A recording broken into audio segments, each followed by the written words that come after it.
आप लोगों के पास इतनी कंजूसी कहां से आ गई? हम कौन सा आपसे आपका धन मांगे ले रहे हैं? भोजन करके आए हो आप लोग? अभी नहीं किए? तब तो ठीक है भाई, अभी नहीं किए। लेकिन कंजूस ना बनिए। एक छोटी सी बात बताएं।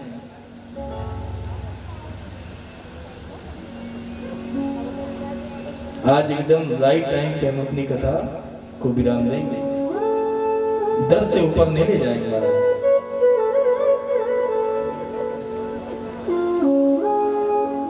9:25 हो रहा है। 10 बजे तक आरती प्रसाद सब हो जाएगा। एक कंजूस की बात आती है तो मैं आपको सुनाऊं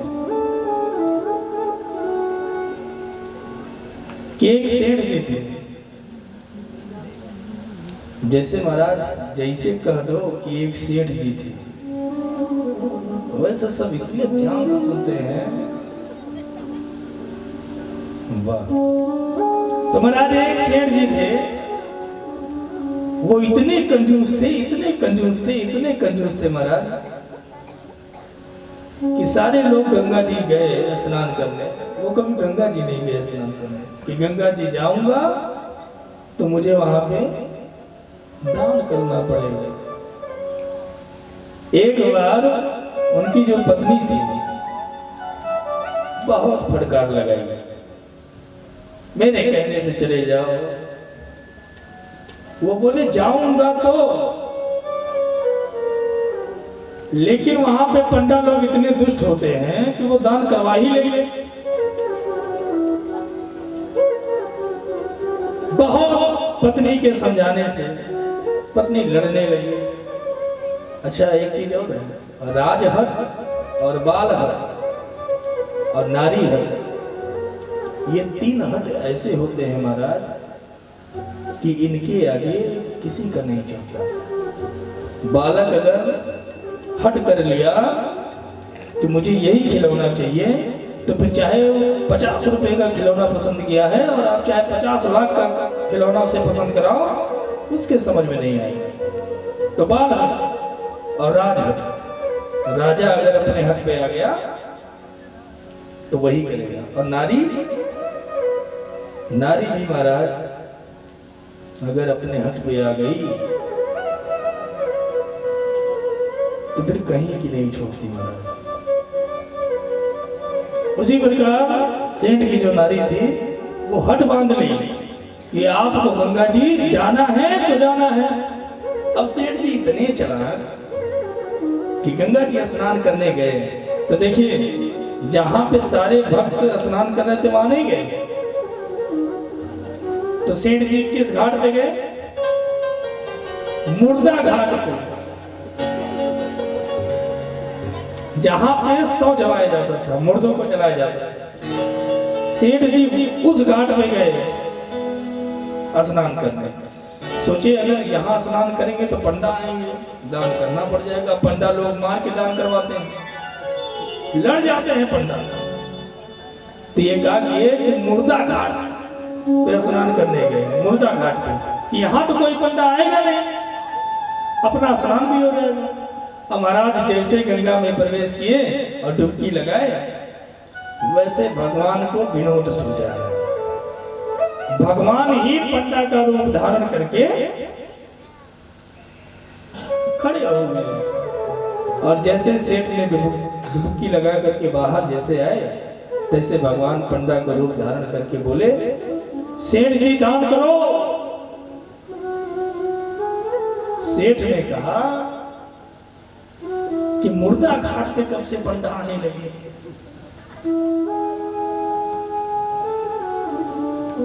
तो भगवान ने उस पंडा का रूप धारण किए थे। भगवान ने कहा कि जब से तुम जैसे लोग मुर्दा घाट पे स्नान करने आने लगे, तब से पंडा भी मुर्दा घाट आने लगे। अब उसने कहा कि दान तो मैं नहीं करूंगा। भगवान ने कहा कि सेठ जी दान कर दो। सेठ ने कहा कि दान मैं नहीं करूंगा। भगवान ने कहा दान नहीं करोगे तो मैं तुम्हें मारूंगा, मार करके दान कराऊंगा। सेठ ने कहा चाहे मारो चाहे पीटो, लेकिन मैं दान नहीं करूंगा। भगवान ने कहा कि अच्छा उधार ही दान कर दो, दे देना। सेठ ने कहा कि मैं उधार भी दान नहीं करूंगा। भगवान ने कहा कि एक मिट्टी का ढेला ही उधार दान कर दो, दो नहीं उधार दान कर दो। सेठ ने कहा ठीक है, ये तो ठीक है। अब इतना बड़ा कंजूस कि ढीला भी नहीं दान किया उसने भगवान से कहा कि ठीक है, 2 महीने की उधारी मैं तुम्हें एक ढीला दान करता हूं। भगवान ने कहा ठीक है, अब जाओ। सेठ आया अपने घर में और भगवान क्या किए कि ठीक 2 महीने बाद ढेला लेने के लिए सेठ के यहाँ पहुंचे। और जब सेठ के दरवाजे पर पहुंचे, दरवाजा खटखटाया, सेठानी आकर के बाहर तो देखी तो पंडित। पूछा कि सेठ जी घर पे हैं? तो सेठानी ने कहा सेठ जी तो घर पे नहीं है। कोई बात नहीं, कब तक आएंगे? इतना पूछा कि सेठानी ने दरवाजा बंद कर दिया और बंद करके आकर के सेठ से कही कि वो जो तुम दान कराए थे उधारी ढेला, वो पंडा बाबा आए हैं दान लेने के लिए। अब जब सेठ इतना सुना तो सेठ ने जाकर के कहा कि कह दो कि कहीं गए हैं, कल आएंगे। सेठानी आई, दरवाजे पर बताई कि सेठ जी तो नहीं है, पंडा महाराज सेठ जी कल आएंगे। भगवान ने कहा कोई बात नहीं, कल आएंगे तो कल आएंगे तो मिलके जाएंगे, अब आए हैं तो दान लेकर के ही जाए। अब उसी दरवाजे पर बैठ गए। अब सेठानी आई और सेठ से कही कि वो तो पंडित जी इसी दरवाजे पे बैठ गए। तो सेठ जी कहे कि जा करके कह दो कि खाने पीने को नहीं मिल पाएगा हमारे यहाँ। सेठानी आई और कही बाबा बैठने को तो बैठ गए, लेकिन खाने को तो भाई हम नहीं दे पाएंगे।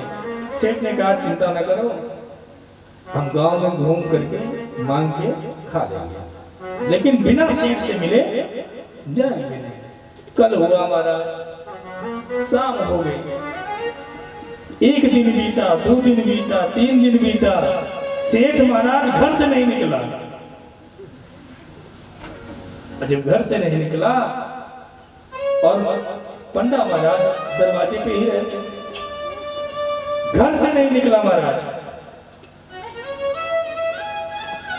और एक दिन सेठ ने सेठानी से कहा कि तुम रोना प्रारंभ करो। सेठानी ने कहा क्यों? सेठ ने कहा कि तुम रोना प्रारंभ करो और जोर जोर से रो। पंडा बाबा पूछे तो बता दो कि सेठ जी तो चल बसे। अब सेठानी ने कहा अब सेठ ने अपने सांस को चढ़ा लिया, आंखें बंद कर ली।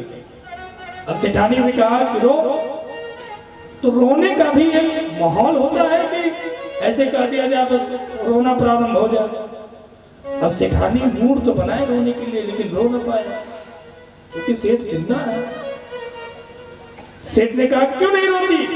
तो उसने कहा कि रोना आ ही नहीं रहा है। सेठ ने 2 तमाचा खींच के लगाया, 2 तमाचा खींच के लगाया तो सेठानी रोने लगी। सेठ सो गया, आंख बंद कर लिया। पंडा बाबा आए, क्या हुआ? जोर से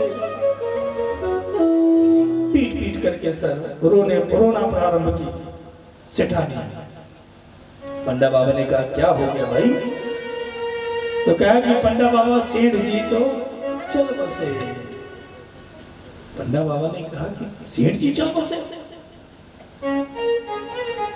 अब वो सेठानी कह रही है कि महाराज अब आपका दान कौन देगा? अब तो सेठ जी भी चल बसे, अब तो आप चले जाओ।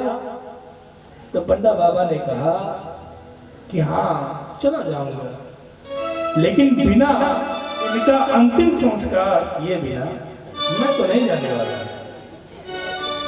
अब ये हमारे यजमान थे, अब इनका हमारे सामने प्राण छूटा तो अंतिम संस्कार तो इनका हम कर ही नहीं।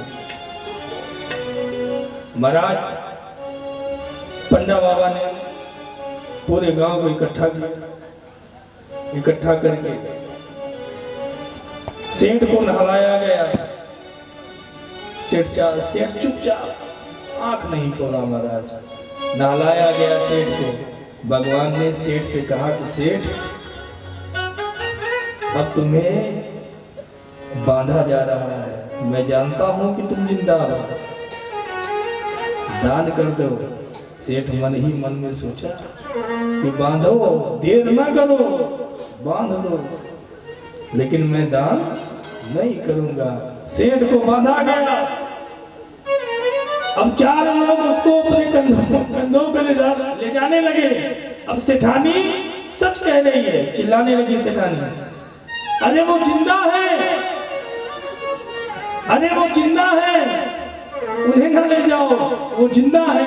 सेठानी सच कह रही है। गांव वाले सोच रहे हैं पगला गई है बेचारी, कोई मान ही नहीं रहा। सब सोच रहे हैं सदमा लग गया। महिलाएं समझा रही हैं और वो कह रही है वो जिंदा है। सेठ को ले जाया गया, चिता पे सेठ को लिटा दिया गया। भगवान ने कहा कि सेठ, अच्छा अग्नि भगवान ही देंगे क्योंकि सेठ के पास कोई पुत्र नहीं था। भगवान ने कहा सेठ चुपके से कहना कि चिता पे लेटा दिए गए हो, अब अग्नि लगाने चल रहा, उठ जा। सेठ कहा देर न करो, लगा दो। महाराज 7 बार घूमा जाता है ना।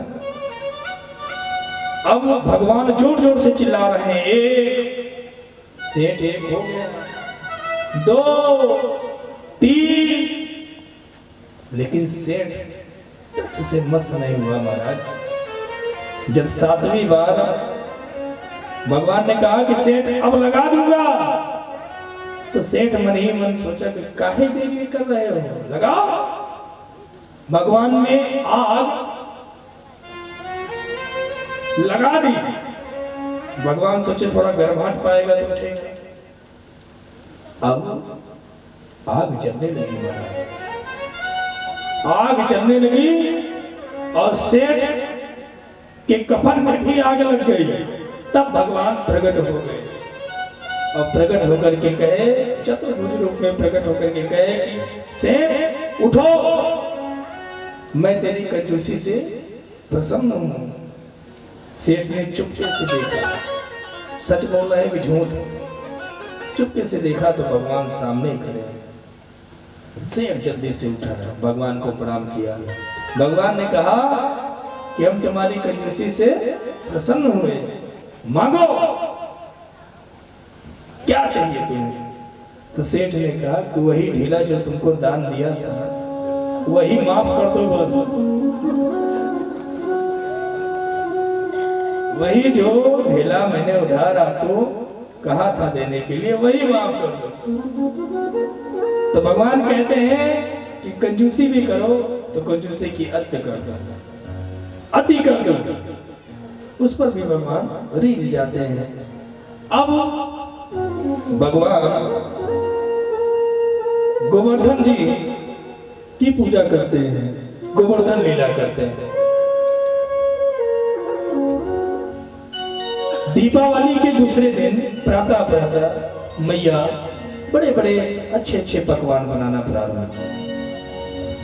भगवान ने पूछा मैया ये पकवान क्यों बन रहे हैं? भगवान ने कहा लाला हम सबरे इंद्र की पूजा करते हैं और इंद्र की पूजा करते हैं तो इंद्र प्रसन्न होते हैं तो वर्षा करते हैं। भगवान ने कहा इस बार इंद्र की पूजा हम सब नहीं करेंगे। तो किसकी पूजा करेंगे? तो बोले कि इंद्र इस बार हम गोवर्धन की पूजा करेंगे।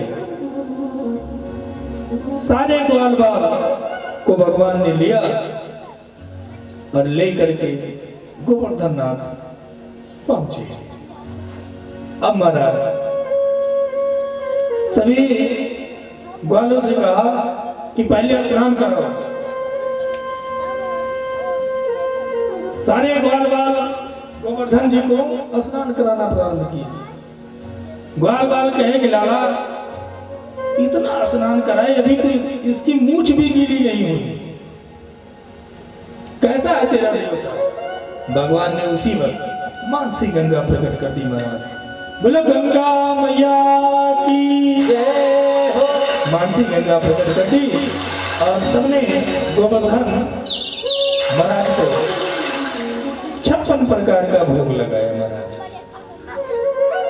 अब जब भोग लगाया तो ग्वाल बाल पूछते हैं कि लाला तेरा देवता दिखाई नहीं पड़ रहा।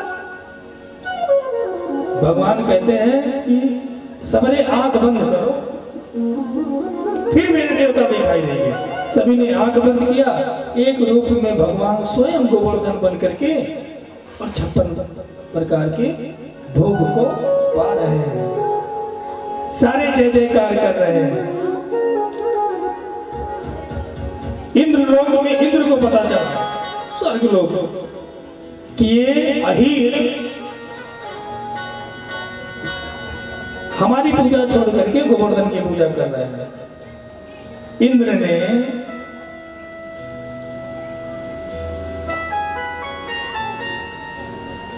मेघों को आदेश दिया कि जाओ और गोकुल में इतनी वर्षा करो कि गोकुल को बहा ही दो।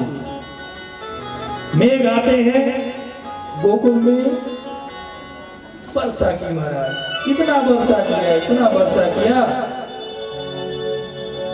भगवान ने स्वयं गोवर्धन जी को 7 कोस के लंबे चौड़े गोवर्धन जी को अपने कनिष्ठता उंगली में धारण किया। सुखदेव जी महाराज कहते हैं भगवान ने गोवर्धन को ऐसे उठा लिया जैसे बरसात में एक छत्र जैसा उगता है।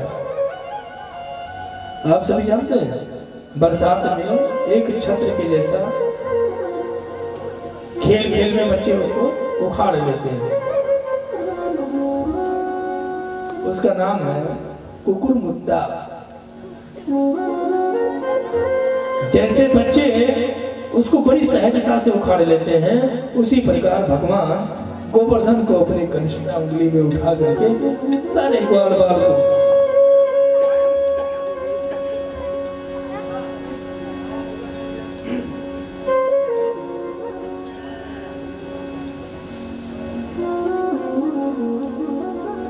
सभी ग्वाल बालों की रक्षा करते हैं। जब मेघ थक गए वर्षा करते करते तो वापस गए। इंद्र ने आकर के देखा तो गोकुल में धूल उड़ रही थी। महाराज राजा परीक्षित ने पूछा कि महाराज जब इतनी वर्षा हुई तो गोकुल में धूल कैसे उड़ रही थी? तब सुखदेव जी महाराज कहते हैं कि राजा एक संत ने भाव दिया कि त्रेता में राम जी जब लंका पर विजय प्राप्त करके अयोध्या पधारे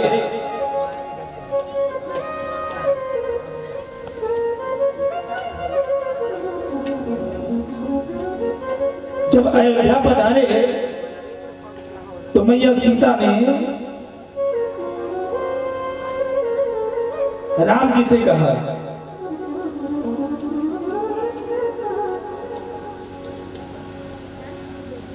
कि प्रभु हमारी बड़ी इच्छा है कि किसी ब्राह्मण को भोजन करवाए। तो भगवान ने कहा ठीक है। भगवान कहे ठीक है करवा लो। लेकिन मैया जानकी ने कहा कि प्रभु ठीक ठाक ब्राह्मण को निमंत्रण दीजिएगा जो खाने वाला हो। भगवान ने कहा ठीक है। भगवान ने निमंत्रण किसको दे दिया? अगस्त मुनि को। और अगस्त मुनि दुबले पतले।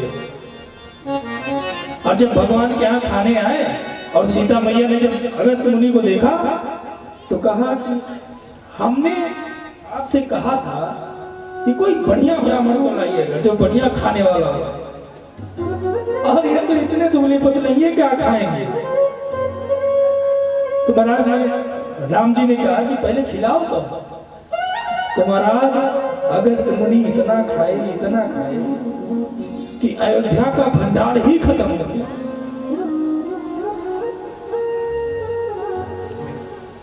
अयोध्या का भंडार ही खत्म हो गया।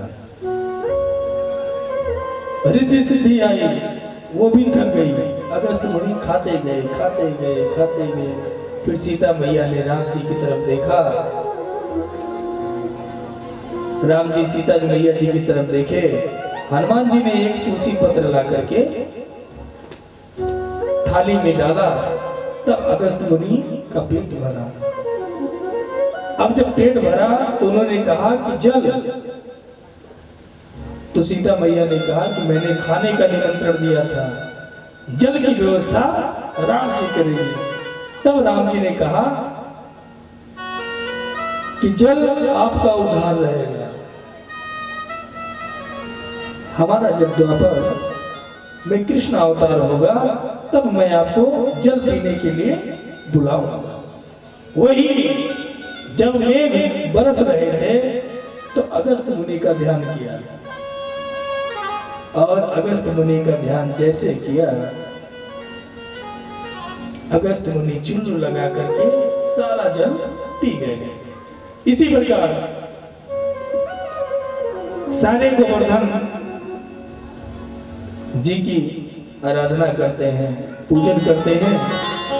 आइए हम सभी भी गोवर्धन जी महाराज के चरणों में उनका वंदन करते हैं। इसके बाद आरती और प्रसाद, तब अपने घर को आप प्रस्थान करें। मैं तो गोवर्धन को जाऊं मेरे वीर, न माने मेरो मनवा। मैं तो गोवर्धन को जाऊं मेरे वीर, नहीं माने मेरो मनवा। मैं तो गोवर्धन को जाऊं मेरे वीर, नहीं माने मेरो मनवा। मैं तो गोवर्धन को जाऊं मेरे वीर, नहीं माने मेरो मनवा। नहीं माने मेरो मनवा सखी, नहीं माने मेरो मनवा। नहीं माने मेरो मनवा सखी, नहीं माने मेरो मनवा। मैं तो गोवर्धन को जाऊं मेरे वीर, नहीं माने मेरो मनवा। मैं तो गोवर्धन को जाऊं मेरे वीर, नहीं माने मेरो मनवा।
Hare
हम सभी भाग्य बिहारी लाल की झांकी के माध्यम से माखन चोरी की लीला को देखेंगे और उसके बाद आरती प्रसाद सभी अपने घर के लिए प्रस्थान करेंगे।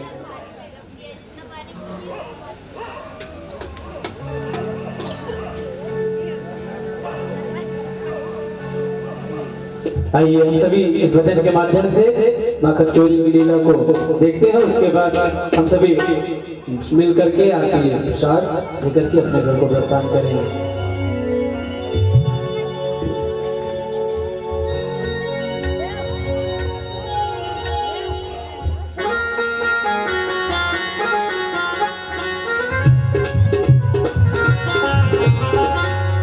रात शाम सपने में आए, रात शाम सपने में, रात शाम सपने में आए। दहिया पी गए, दहिया पी गए, दहिया पी गए,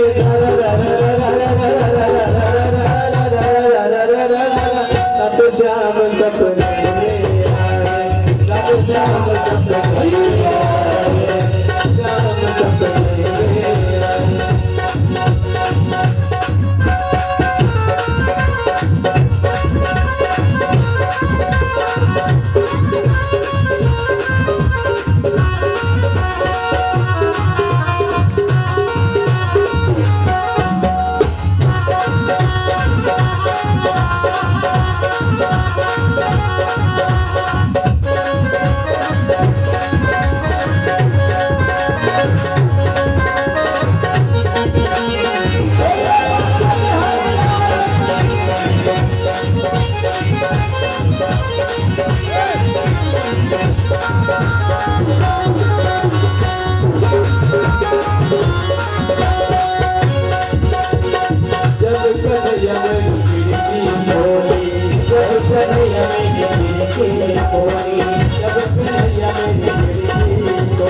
श्याम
आप सभी भक्त यथासाथ खड़े हो जाएं और भगवान के मंगलमयी आरती करेंगे। आरती के बाद और भगवान के मंगल कार्यक्रम में सम्मिलित होकर के अपने मानव जीवन को धन्य बनाएं। आइए हम सभी आरती करते हैं।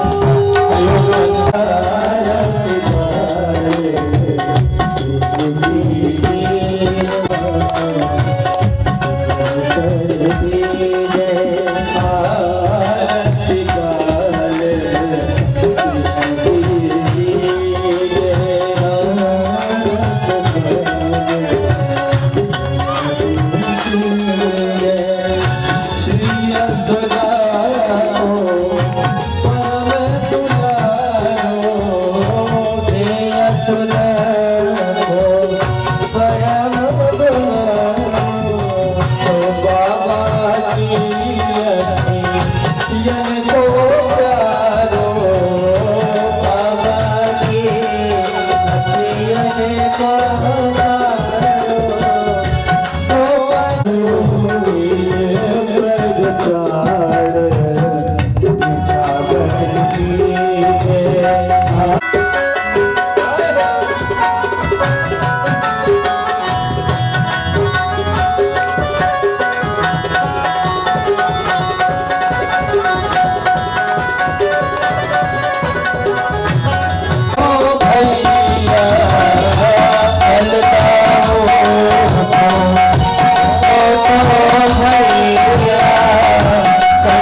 पुष्पैदेवाभिवन्दनम् आत्मनिवेदनम् हरि ओम् जतनेन जतमेवास्तानि धर्माणि प्रथमान्यासन्नाते हनाकं महिमानः स्वतन्त्रेन्द्रपूर्वे साध्याः सन्ति देवाः सेवन्तिका बकुलचम्पकपाटलाब्जैर् वर्णाङ्गजातकरवीररसालपुष्पैर् बिल्वप्रवालतुलसीदलमञ्जरीभिः त्वां पूजयामि जगदीश्वर मे प्रसीद पापोऽहं पापकर्माहं पापात्मा पापसम्भवः त्राहि मां पार्वतीनाथ सर्वपापहरो भव यदक्षरं पदभ्रष्टमात्राहीनं च यद्भवेत् तत्सर्वं क्षम्यतां देव प्रसीद परमेश्वर नानासुगन्धिपुष्पाणि यथा कालो भवानि च पुष्पाञ्जलिर्मया दत्त गृहाणं परमेश्वर मन्त्रपुष्पाञ्जलि क्षमा प्रार्थनां समर्पयामि।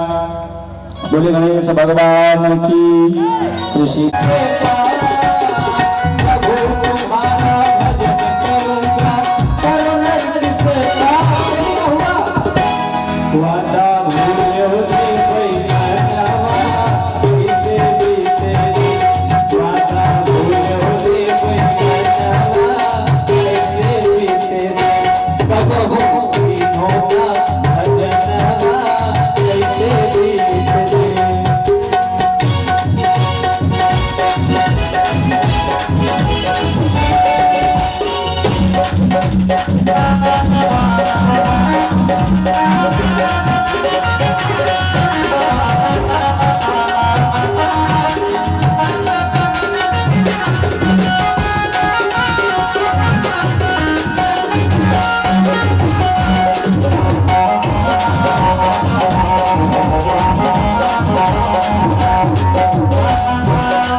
पूरा जीवन कैसे निकालते हैं इस पंक्ति के माध्यम से समझेंगे।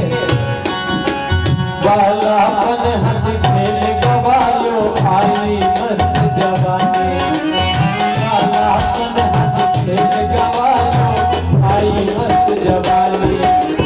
मात पिता ने कही सगाई दूल्हा बने कुमारी, मात पिता ने कही सगाई दूल्हा बने कुमारी।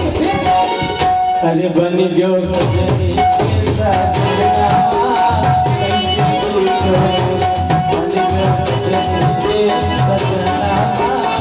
कैसे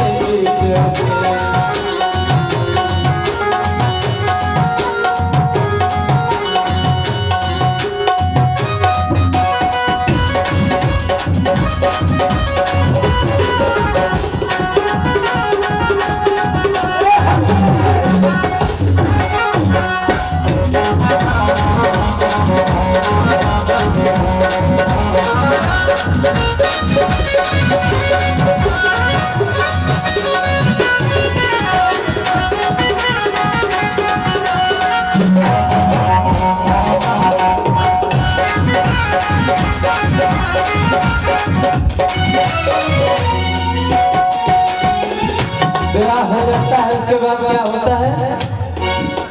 धूमधाम से ब्याह रचाया पहर के सही जामा, धूमधाम से ब्याह रचाया पहर के सही जामा। दुल्हन लेकर घर को आया, खत्म हुआ तेरा ड्रामा। दुल्हन लेके घर को आया, खत्म हुआ तेरा ड्रामा। बंध गयो हाथे माँ कंगनवा, कैसे जीते बंध गयो हाथे माँ कंगनवा, कैसे जीते दिल। पूरी जवानी हम लोगों ने निकाल लिया। लास्ट में क्या होता है? जब बुढ़ापा आता है और हम बिस्तर पे पड़ जाते हैं, तब क्या होता है? भगवान क्या करते हैं? अरे कमर कमान दांत सब टूटे, टूटे नजर नजराने। कमर कमान दांत सब टूटे, नजर गए नजराने।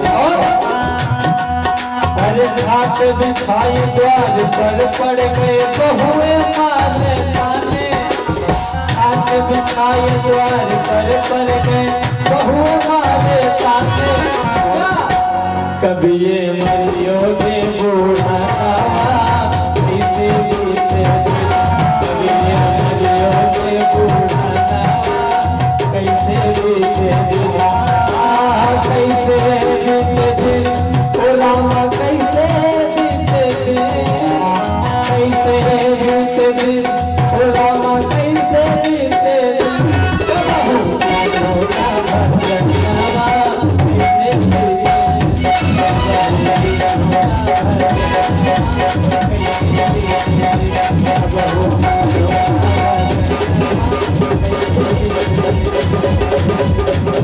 कैसे